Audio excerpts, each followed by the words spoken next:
এরকম তো অনেক ঘটনা ঘটে যে অনেক অভিশপ্ত বাড়ি থাকে, ভূতুরে বাড়ি থাকে, অনেক মানুষ না জেনে সেই বাড়িটা কেনে, হতেই পারে।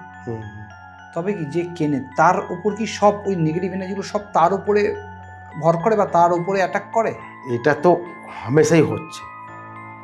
মানুষ অনেকে ভালো ভালো বাড়ি বিক্রি করছে কম দামে, তারপর যে আসছে সে তো বুঝতে পারছে। যেমন আমি সাপোজ বলছি, মানে এটা তো নয় কেনা বেচা।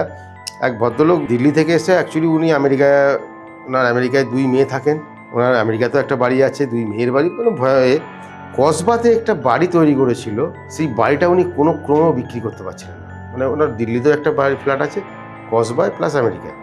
উনি আর কলকাতার সঙ্গে কোনো টাচে থাকতে চাইছেন না। উনি বলছেন যদিও দিল্লিরটা রাখবো, বাই চান্স ইন্ডিয়াতে এলে কলকাতায় আসার ব্যাপার নেই। বিশাল বড় বাড়ি করেছিল, বাড়িটা কিছুতেই বিক্রি করতে পারছিল না। পরে দেখা গেল ওনারই এক কাকা, যে ট্রাম লাইনে কাটা পড়ে মারা গেছিলো, সে ওই বাড়িতে থাকতো। কারণ বাড়িতে তো উনি থাকতেন না।